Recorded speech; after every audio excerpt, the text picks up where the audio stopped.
नमस्कार दोस्तों, स्वागत है आपका डॉक्टर संजय वेब के यूट्यूब चैनल में। दोस्तों आज मैं doctor Sanjay Sinha, technical analyst working on new web since last 27 years. आज हम लोग डिस्कस करते हैं फिन निफ्टी के बारे में। तो चलिए सबसे पहले चलते हैं हम लोग फिन निफ्टी के चार्ट पे। ये हम लोग का फिन निफ्टी का आवरली चार्ट है और इस आवरली चार्ट में देख रहे थे कि हम लोग का 16 मार्च 2023 को हम लोग का लो बना था और यही हम लोग का 0 पॉइंट था और यहाँ से जो राइजिंग ट्रेंड स्टार्ट हुआ था 1, 2, 3, 4 और 5 वेव में, जो कि हम लोग का इससे बड़े टाइम फ्रेम हम लोग का फर्स्ट वेव हो गया और हम लोग सेकंड वेव में इंटर किए हुए हैं, मतलब करेक्टिव फॉल में इंटर किए हुए हैं। और ये जो हम लोग का इम्पल्स वेव कंप्लीट किया था, ये हम लोग का 4 मई 2023 को कंप्लीट किया था और इस तरह से हम लोग कह सकते हैं कि यहाँ से इम्पल्स वेव का कंप्लीशन हुआ, ये हम लोग कंप्लीट करने में रफली 31 दिन का टाइम लगा था और उसके बाद हम लोग यहाँ से करेक्शन में इंटर कर चुके थे। और यहाँ पे हम लोग देखे थे कि हम लोग का यहाँ से W, X और Y के फॉर्म में, मतलब इसमें भी हम लोग का सबऑर्डिनेट वेव 3 में आया और यहाँ से जो राइज हुआ ये भी हम लोग का सबऑर्डिनेट वेव 3 में ऊपर की ओर गया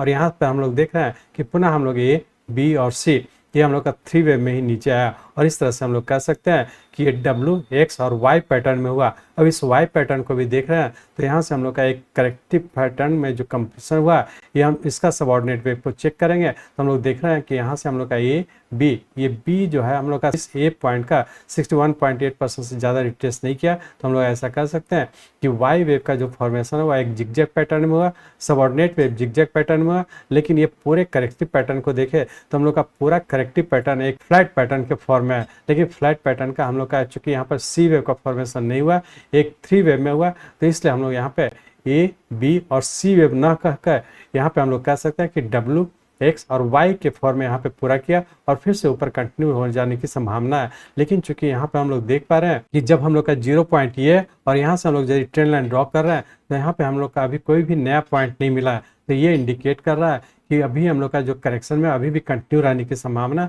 और बहुत ज़्यादा संभावना कि जो राइज हो करेक्टिव राइज हो रहा है और करेक्टिव राइज पूरा करके फिर से करेक्टिव फॉल में रहने की संभावना और कहीं ना कहीं हम लोग का एक ऐसा पॉइंट मिलने की संभावना है जब हम लोग यहाँ से ट्रेंड लाइन ड्रॉ करेंगे तो हम लोग को उस पॉइंट से टच करेगा और वहीं पे कहीं ना कहीं पूरा करके फिर से ऊपर कंटिन्यू होने की संभावना है। तो हम लोग ऐसा कह सकते हैं कि हम लोग का फिन निफ्टी अभी भी करेक्टिव फॉल में है और अभी भी रेंज बाउंड में ही रहने की संभावना है। और चूंकि हम लोग का टाइम वाइज देख रहे हैं तो हम लोग का फिन निफ्टी का जो मिनिमम रिक्वायरमेंट था प्राइस वाइज वो हम लोग का 4th वेव तक आने की संभावना था, लेकिन वो नहीं आया। लेकिन यहाँ पे इंडिकेट कर रहा है कि जैसा आप लोग जानते हैं कि करेक्शन हम लोग का नॉर्मली 2 तरह का होता है, एक हम लोग का प्राइस वाइज करेक्शन होता है और दूसरा हम लोग का टाइम वाइज करेक्शन होता है। चूंकि यहाँ पे हम लोग देख रहे हैं कि प्राइस वाइज करेक्शन हम लोग का नहीं हो पा रहा है, तो यहाँ पे हम लोग सिर्फ एक टाइम वाइज करेक्शन हो रहा है और उस टाइम वाइज के तहत हम लोग का जो मिनिमम रिक्वायरमेंट था वो पूरा हो चुका है, लेकिन अभी भी हम लोग का करेक्शन में ही रहने की संभावना है। चूंकि हम लोग का यहाँ से जो इम्पल्स वेव का फॉर्मेशन हुआ ये एक 5 वेव में कंप्लीट किया और उससे बड़े टाइम हम लोग का फर्स्ट वेव है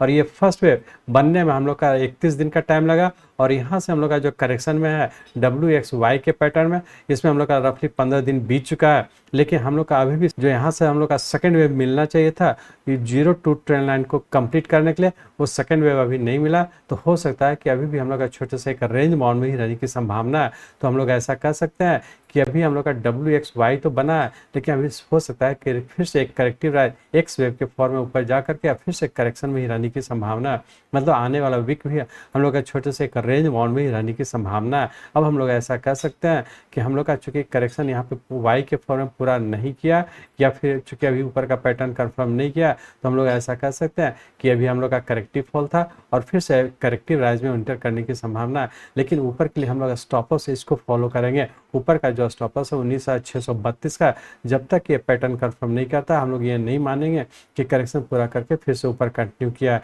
और यदि इसको ब्रेक नहीं करता, इसके नीचे ही कहीं ना कहीं पूरा करके फिर से एक करेक्टिव फॉल में इंटर करता है, तो हम लोग ये कह सकते हैं कि वो जो फॉल होगा वो हम लोग का लास्ट फॉल होगा और फिर से ऊपर कंटिन्यू रहने की संभावना है। मतलब फाइनली हम लोग ये कह सकते हैं कि आने वाली वीक में अभी छोटे से एक रेंज बाउंड में ही रहने की संभावना है। छोटा छोटा ट्रीट करने का कोशिश करेंगे क्योंकि हम लोग का करेक्शन अभी ड्यू है और अभी भी बचा हुआ है। चूँकि हम लोग का एक नया पॉइंट मिलने की संभावना है, लेकिन चूँकि नया पॉइंट नहीं मिला तो ये अपने आप में इंडिकेट कर रहा है कि टाइम वाइज अभी और करेक्शन में रहने की संभावना है। अब हम लोग ये देखने की कोशिश करेंगे कि मंडे और ट्यूसडे को क्या होने की संभावना है। तो इस आवरली चार्ट को हम लोग कन्वर्ट करते हैं 15 मिनट के चार्ट पे। हम लोग 15 मिनट के चार्ट पे आ चुके हैं और इस 15 मिनट के चार्ट में हम लोग देख रहे थे कि हम लोग का नीचे का ये बी, यहाँ से हम लोग zero B trend line draw करते हैं तो इस पॉइंट को टच करा तो हमारा ये बी और ये सी और ये ए बी सी जो है ये हम लोग का एक जिगजैग के पैटर्न में कंप्लीट किया। चूंकि हमारा ए और बी का जो फॉर्मेशन यहाँ पे कंप्लीट किया है इस ए वेव का 61.8% से नीचे है और यहाँ से हम लोग नीचे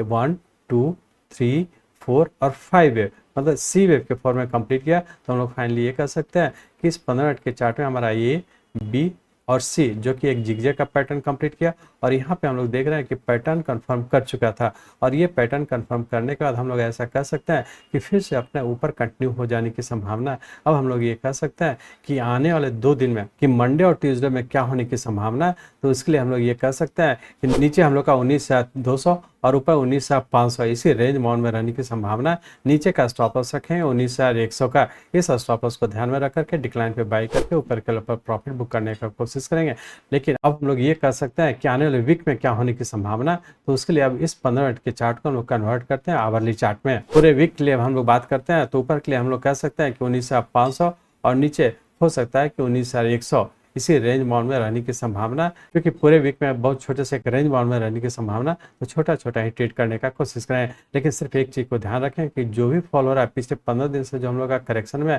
ये करेक्टिव फॉल हो रहा है, किसी भी बड़े टाइम फ्रेम में हम लोग शॉर्ट पोजीशन बनाने की कोशिश नहीं करेंगे। प्लस क्या तो आपको होल्ड करके रख सकते हैं, लेकिन डिक्लाइन पे बाई भी करें। यदि वेरी शॉर्ट टर्म और शॉर्ट टर्म का यदि लॉन्ग पोजीशन बनाना तो जब भी नीचे आता है हम लोग हर डिक्लाइन पे बाई करने का कोशिश करेंगे। लेकिन वेरी शॉर्ट टर्म के लिए जो हम लोग का नीचे का स्टॉप लॉस रहेगा वो रहेगा हम लोग का 28,670 का। इस स्टॉप लॉस को ध्यान में रख करके हम लोग हर डिक्लाइन पे बाई करके वेरी शॉर्ट टर्म और शॉर्ट टर्म दोनों टाइम फ्रेम में हम लोग लॉन्ग पोजीशन बना करके ही चलेंगे और उसे होल्ड करके चलेंगे। हो सकता है कि आने वाले वीक में छोटे से रेंज बाउंड के तहत जब भी नीचे आता है हम लोग वेरी शॉर्ट टर्म के लिए लॉन्ग पोजीशन बना सकते हैं। 28,670 के स्टॉप लॉस को ध्यान रखें। इस तरह से हम लोग कह सकते हैं कि यदि वेरी शॉर्ट टर्म या पूरे वीकली पॉइंट ऑफ व्यू से कहें तो हम लोग डिक्लाइन पे बाई करके स्टॉप लॉस को फॉलो करते हुए ट्रेड करना चाहिए। यदि मंडे ट्यूसडे की बात करें तो उससे भी हम लोग नीचे का जो स्टॉप लॉस है 19,100 का, इस स्टॉप लॉस को ध्यान में रख करके डिक्लाइन पे बाई करके ऊपर के ऊपर प्रॉफिट बुक करने का कोशिश करते रहना चाहिए। क्योंकि हम लोग का अभी करेक्शन में है और कॉम्प्लेक्स करेक्शन में और अभी भी रहने की संभावना,